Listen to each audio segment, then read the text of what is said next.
Hello and welcome to Cook This.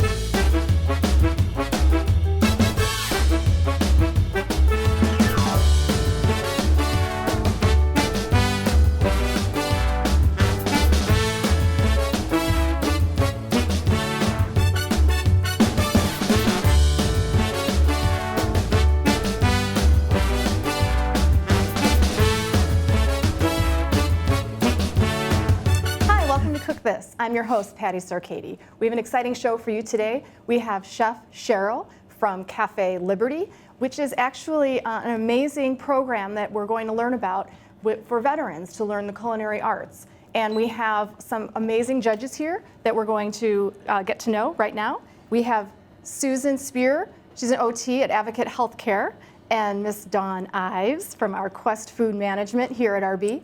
And also Billy Gordon, who served 20 years in the U.S. Navy, and he's actually the first graduating class of Cafe Liberty. So welcome for being here. Oh, and Chef Cheryl, we're just going to get down to it. So what do you have for us today? I'm going to make an asparagus risotto with some leeks. And I'm going to top it with a little bit of a salad. I'm trying to go spring-like here. So I've got a little bit of parsley with some lemon zest, and then we're going to do a parsley oil so that if you are so inclined, you will know how to make flavored oils in your own home. It's pretty easy, so we're going to go through that today. But first we're going to get started on the risotto. And I've got some hot chicken stock working over here. You can use vegetable stock if you like. It's up to you. Either one works beautifully. So I'm going to start with the risotto. And how we're going to start this is we're going to use some butter. We're going to heat this up. Oops. We're going to melt our butter before we add our leeks. Always make sure your butter is totally melted and starting to get a little bit frothy before we add our next ingredient. And can you talk a little bit about how you prepare your leeks? Yeah, leeks are a great spring onion type of a product to use. So the thing with leeks is they get very, very dirty on the inside, so it's really imperative that you wash them really well. So the best way to go about it is to take your leek, cut it in half lengthwise, and then peel back all the layers and make sure that you wash it really, really well. This way you'll eliminate any dirt and grit that's in there, which is pretty common. So I highly suggest you washing them really well. So all I did was I took them and I just chopped them up very, very fine. If you don't have leeks, you certainly could use onions. You can use shallots for this as well. Risotto is a pretty easy dish to do, and you can really alternate your ingredients quite a bit. So whatever you happen to like can work really well in here. All right, my butter is ready to go. I'm going to add some leeks to that. That's probably good. And we're going to sweat the leeks. And what sweating means is we're going to make sure that they get really soft and translucent. We don't want to brown them though, so we don't want any color on them. Just nice and soft and sweet. While that's working, I just want to talk a little bit about the arborio rice that we're using. When you make risotto, you use generally an Italian short grain rice that has lots of starch on it, which is how you get your creamy quality. So the rice we're using today is arborio rice, and it's very, very short grain, and it's got like a little white center to it. So you could also use Carnaroli rice, which is another Italian variety, or a Violone Nano, whichever you prefer. Usually the arborio is a lot easier to find in most grocery stores. And how much are you putting in? I'm going to I have about 2 cups here. So I wanted to make sure I had enough for all the judges and whoever wants to taste. Do you have to saute it before you put it in? I'm going to. As soon as these leeks are ready, my rice is going to go in here. So you don't have to brown them? No. What you're calling sweating them? Sweating them is just getting them light. And you could see, I don't know if the camera can zoom in on this, but you can see they're just very, very, they're getting really soft in texture, and they're getting really bright green. Really good. Yeah, leeks smell really good, don't they? So they're about ready. We don't want them, they're small pieces, so I don't want to test my limits and get any browning on them. We're going to add our rice to it. And the key here is to keep mixing your rice around. You want to make sure that all of your rice is coated with the fat that's in here. And in our case, it was butter. You can also use olive oil if that works for you, or if you prefer it. So You keep mixing it around, and eventually the rice is going to look very translucent all the way through, except you're going to see that little white hard piece in the middle. And then you know when the rice looks like that, you know you're ready to start adding our stock to it. And does the stock have to be boiling or just warm? It has to be hot. Okay. Yeah. You don't want to change the temperature of the rice. What's going on in the pot, because if we started adding cold stock to it, it would just take all the temperature down, and then it would take a while for it to come back up, and it would change the texture of the starch on the rice a little bit. So you want to make sure everything is hot at all times. Okay. As that's being prepared, can you talk a little bit about Cafe Liberty? Sure. It is located in Wheaton. Yes, it is. It is in. It's a great location. It's right across the street from the train tracks, so it's really easy to get there. And we've got a program to teach veterans from any branch of any service, culinary art program. It's an 11-week program. It's 3 days a week, and you end up with a certificate at the end. You also get your sanitation certificate with it, so it's really quite nice. And then you can go out and find yourself a job in this industry. That's absolutely incredible. Yeah, it is. And it Billy, is. you were part of the program. Yes, yes. And can you talk a little bit about your experience as a student? As a student, the program is very good for people that have no knowledge of cooking, because you start from scratch, from zero. At the end of the 11 weeks, you feel comfortable enough to go out to, say, a grocery store or a market, and you can look at food items and kind of piece together meals, and you understand the flavors and building of flavors with food and things like that. So it's a very good program if you want to learn about cooking, even if you just don't cook at home. You cook at home, you have good cooking skills. Mm-hmm. You can Do you build have on a that. favorite ingredient that you like to cook with? My favorite ingredient would probably be, I like the fish. I like fish recipes, dealing with fish, because it's very delicate. So it's a true test to your cooking skills when you're dealing with fish. Because if you can turn out a good piece of fish, you can really work well in the kitchen. This is true, and we find out every time I teach a class and fish is an item, people always tend to overcook fish. So it's always really nice when people are like, oh, "That's how it's supposed to be." It's like, I always overcook exactly. it. Always. Yeah. That's a big fear of fish. Yeah, it's And I timing, think- though. Yes, yes. How to time the fish exactly so it comes out. Yeah, people are nice so and used to it's cooking always- meat that they think it takes Yes. like Yeah. the same similar amount of time, which it so doesn't. So I took. Our rice was ready, and we could see it was really translucent, and it had that nice center to it. So I started adding my stock. And when you make risotto, you add your stock a little bit at a time. So you want to add stock just enough for it to cover the rice, and then you wait for the rice to absorb it while you're mixing, and then you can go and add your next ladleful. Okay. So it's little by little is the key here. Once you see it starting to evaporate or be absorbed by the rice, I should say, then you can add another ladleful of stock. And you're going to do this probably at least 3 or 4 times during the cooking process so that we can keep mixing it so the starch will come off and give us that nice creamy texture. Typically, risotto looks always like there's a lot of cream and stuff in it, but there isn't. The thing is, you want to really capitalize on the starch from the rice, not on adding cream at the end to make it creamy. I did wonder why the cream wasn't laid out here. Exactly. So your ratio is not like 2 cups of rice and 4 cups of the liquid? It's a little So bit is it- more because the rice is so dense that it absorbs a little bit more. So it's not like your typical 2-to-1 ratio. Okay. Like if you're making rice, Right, it's like 2 cups correct. of water or Rice. stock to 1 cup of Yes. rice. This is a little closer to 3. Okay. So that's why you add it slowly, and then because then you can judge as you're moving along exactly I see. when your Okay. texture is right. All right, good to know. Good to know. Yeah, yeah. And it's when it evaporates, that's when you put the next one in. Yes, yes. So you can still see it's pretty wet now, and so we need to cook it down a little bit more so that the rice will absorb some of this stock. And you can see even on here how it's looking like there's cream in there, but Right. but there really isn't. Yeah, it's just the starch. So by mixing it and adding some additional stock, or water if you wanted to. It's not quite as flavorful by using water, but you can. So Is the asparagus going to be put inside, or is it going to be sprinkled on top? it's going to be put inside. And what I did is you could add anything you want to a risotto. I, again, was trying to go a little spring-like because of the time of the year, and asparagus is out, so I got some nice local asparagus. And I did a quick blanch on it, and I just cut it in some little bias pieces, which is prettier than Yes, and it's some not cuts. falling apart like mine. I overcook everything. And with this, I mean, when you're going to put something like this in your risotto, you're going to want to make sure that it's very, when you cook it, you put it in your boiling water, you're going to not even have it come back to a boil. As soon as it turns bright green, pull it out, because when we add it, the heat from the risotto is going to continue the cooking process. Great. So, all right, we're just about ready to add another ladle of stock here.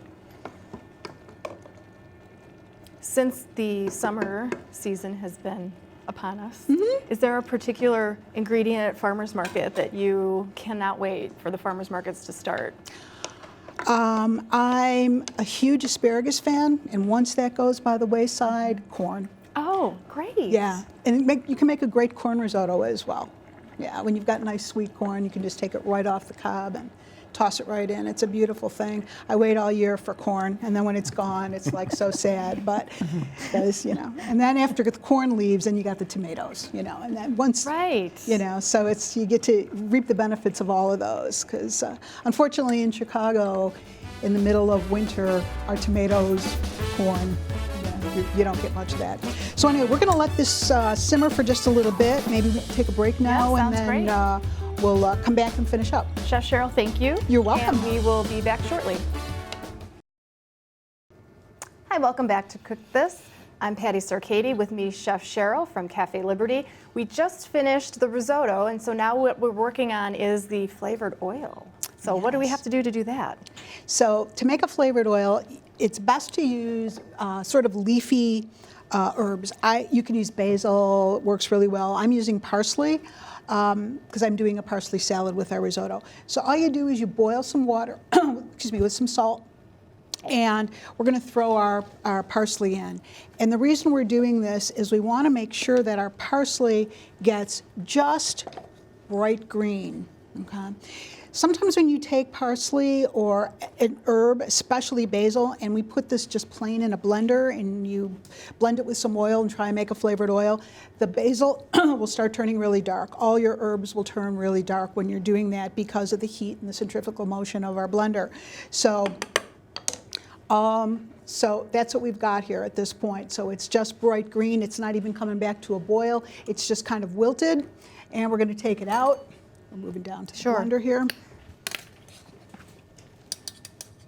All right, so when I get my parsley, especially during the winter because there are no farmers markets, it's always wet. I don't know, the stores like to just put the sprinkler system on and everything's wet when I get home. So how do you dry it? And so because your parsley looks fantastic. You can take the parsley and just take it and lay it out on some paper towels on your kitchen counter, and it'll dry nicely. Okay. And then you can pick the leaves off and you'll be good to go. All right, so all we've got is our parsley in there. I'm going to add just a little bit of salt to that, and we're going to add some oil. Now you could use whatever oil you like. I have a little bit of olive oil here that I'm using, and we're putting just enough to not even cover the parsley. Let me try and blend this. It smells really good. It smells really fresh, doesn't it?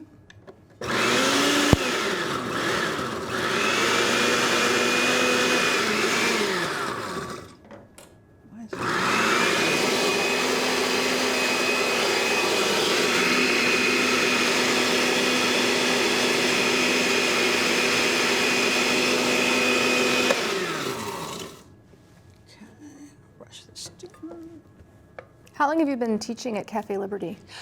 Cafe Liberty opened in January, so our first class started in January, so I've been there in a teaching capacity since then. But I worked with Dan Gibbons prior to that to help set it up and wrote the curriculum for the program and helped get the facility set up and ordered equipment. So it kept me quite busy for about a year. Wow. And they're a non-for-profit, right? You're a non-for-profit organization. Correct.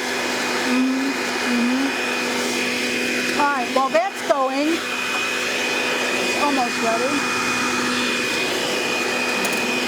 I feel like I should be shouting. It's really loud, isn't it?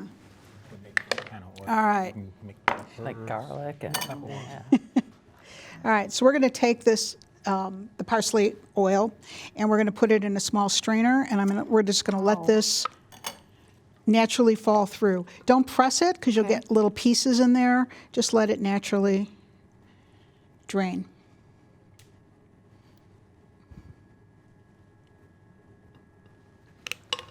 Okay. All right, so we're going to let that go there. And you can see it's a beautiful green color, and it will stay that color. In the meantime, we're going to make a little top salad for it, for our risotto, so it's a little nice visual interest as well. So I've got some parsley, same from here. We're going to take our parsley. I have some toasted pine nuts that I roughly chopped. We're going to add that to it. And you toasted them in the oven? I toasted them in a little saute pan dry on top of the stove. Oh, with no oil? No oil. Okay. Pine nuts have lots of oil in it, so you don't need to add any oil to it, and you don't want to fry them. Okay. Then to this, we're going to add some lemon zest. Give it a nice, fresh, bright flavor. Sometimes risottos can be a little bit heavy. So by using the asparagus and the parsley and some fresh lemon, we're going to lighten it up.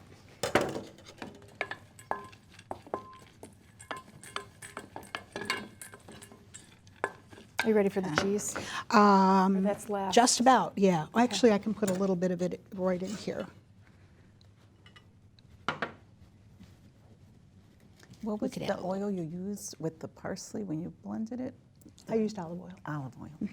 but you could use vegetable oil, it's fine. Okay. What about grapeseed or avocado? Or there's so many. Grapeseed, yes. Avocado has a stronger flavor. I wouldn't use that. The fact that I'm doing sort of an Italian dish, I use the olive oil. But if I was using some other ingredient, especially an ethnic ingredient that might not be Italian, I wouldn't have probably used olive oil. You know, you could do an Asian risotto if you want, you know, with ingredients. So, and then I'm just going to put just a couple drops in here to hold it together.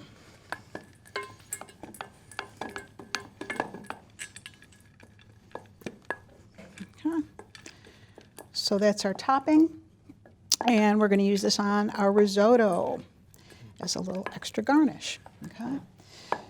You've got the creamy and then the kind of crunchy. Yes. Nice. Yes, and the fresh, because this tends to be a little bit creamier and heavier. So the fact that you've got fresh and crunchy and brightness from the lemon and the asparagus, it's nice when you get all those flavor textures and flavors in your mouth at one time. So And so here is it still it's still working? It's still working.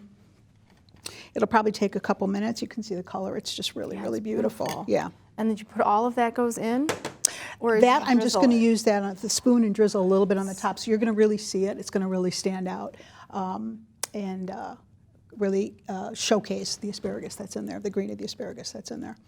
So, yeah. So if we can probably take a break maybe, and we can get all this put together and serve our I know, I'm really excited for the serving portion of this. Thank you, Chef Cheryl. You're welcome. So we'll be back momentarily, so stick around. Thank you.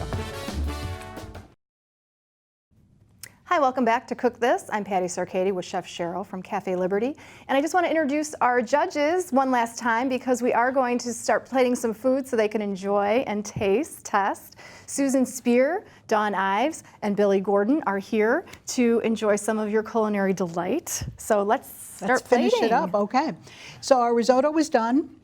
So we're going to just double check it, make sure it's good with salt and pepper and flavored properly. And it is. And it looks extremely creamy. And then we're going to, I'm going to put in my asparagus that is already cooked and blanched. And we're just going to mix that in. The brightness of the asparagus really pops. Yeah. Wait till you see it with the oil on. It's really a pretty look.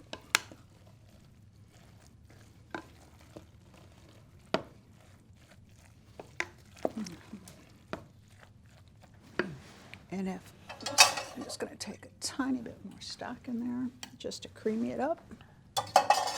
And that's the chicken. Was that stock or broth? Is it stock. the same thing? What's the difference? Technically, if you have chicken stock, it's made with bones. Broth tends to be made with meat as well. Like if you're making a chicken soup, it tends to be more chicken broth because you have the bones in there, you've got the meat in Sure. there, and all your vegetables. So what is bone broth? I'm seeing a lot of bone broth. Stock. Oh, it's just stock. It's just Yeah. a fancy word. Yes, it is. It's all marketing. It is. All right, so we're going to plate our risotto and give everybody a taste here. No, it's delicious. Okay. It smells really good.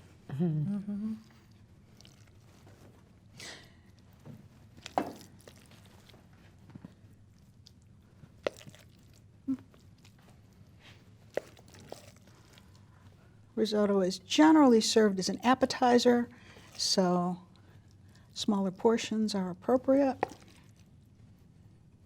because it is fairly rich. Some extra asparagus in there. Now, this could be a meal just in itself. Yes, correct? you certainly, yeah. I do it as a meal. It's sort of comfort food for me, but. Okay. All right, we're going to take a little bit of our oil. We're going to drizzle just a little bit on top.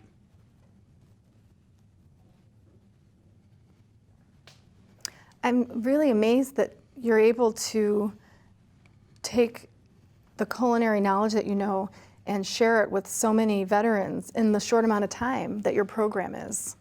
Yeah, it's a whirlwind course, but we try to give them a little bit of everything it is that they need to know as much as we can, and then it's up to them if they're interested in pursuing this as a career. Once they get on the job, they'll learn more detail of it, but they'll learn all of the basics and main techniques so that they could go in any kitchen. How do people that are interested in participating, veterans that are interested in participating in your program, how do they get in contact with you and sign up? They can contact Dan Gibbons, and I think we have some information for you so that you can share it with the viewing audience. Great. We'll have that up at the end of the show. Yes, exactly. And then we're just going to do a little bit of, I'm going to do. How intense is the application process, and how does the veteran go about doing it?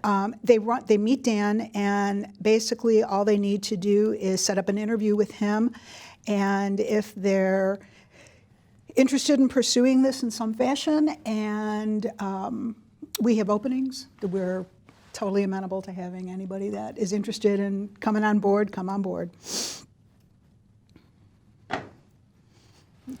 Okay, is this Parmesan? Or? It is Parmesan, yeah.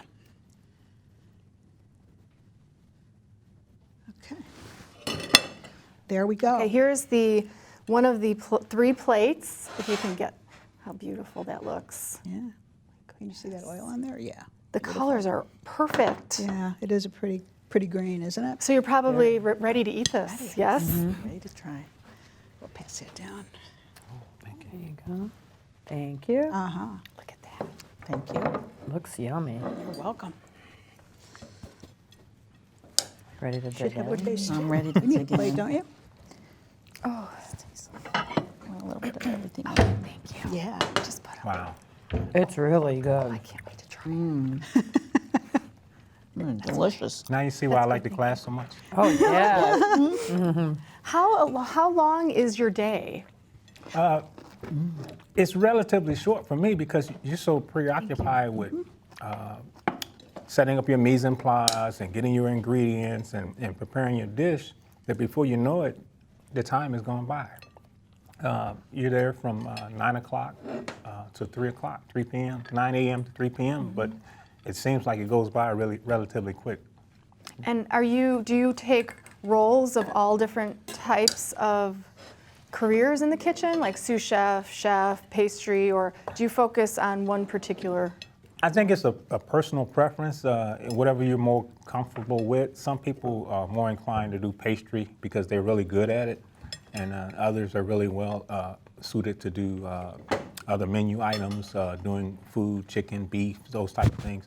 Some people are pretty squeamish when it comes to butchering a fish or a piece of meat, believe it or not. So you have to take that into account too, because some people, they get to that phase of the class and they may see that, hey, I'm not really, too comfortable with doing this. Sure. So you got to take that into account as well. And what we do is when we start the program, we go through, we start and we do building blocks. We start It's with delicious.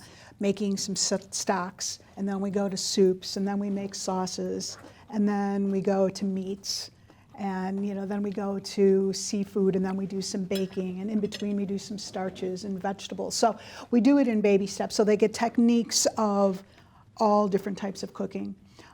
The important part, I feel, in anybody who pursues anything in the kitchen or any type of cooking at all is it's so important, just know your techniques. It doesn't matter if you follow a recipe, that's great, but if you know how to make risotto, you can make 100 kinds of risottos. Know how to make risotto, and that's the main thing, and that's what we try to teach at the school. Know how to make stock. Doesn't matter if you make chicken stock or beef stock or lamb stock, doesn't matter. It's all the same when you know the technique, with very slight variations, but for the most part, the technique is the same, Nice. Clear soups, they're all the same. Cream soups, they're all the same, So we try to teach them to look at the curriculum in technique and not focus on recipes, because that's when you get really super limited. Right, you're right. Yeah. Very true. Now, the spices you've used, it was only salt and the butter? There was no pepper in here? There's salt, a little salt and pepper. Salt and pepper, okay. You can taste a nice little hint of lemon. That's nice. Yeah. This is amazing. And when you mix it in, if Wow. you mix your parsley in with your risotto, you really get a little more of it. Yeah. Yeah. Yeah, lemon and asparagus and go And right this oil together. has so Leeks. much flavor. And all you did you put salt in the oil? A pinch, yeah. Wow. This is amazing. Yeah, and this keeps really well. I mean, if you strain it, you can put it in a little jar in your refrigerator for, at least a few weeks, not a problem. Yeah? So good. Good. And it's nice if you make it, even sometimes I'll do like basil oil if my garden basil is profuse. And, you can also use it in part of your salad dressing and stuff too. So it's got a lot of great applications. I like the crunchiness along with Yeah. the rice. It's just Yeah. kind of all just You can see how you together. compare this with any type of meats or fish or what, it goes well with pretty much anything. Chicken, beef. Thank you so much for sharing your culinary expertise with us Absolutely. and It teaching was a us all pleasure. about Cafe Liberty. I mean, what an amazing program that it offers to our veterans. And if you are interested in participating or know of a veteran who would be interested in taking on this culinary challenge, we have the information that we're going to put on the screen for you at the end of the show. So stay tuned, keep watching so you could see what that is. And thank you. Thank you, guests. Thank you, Chef, for such a wonderful Cook This. We hope to see you next time.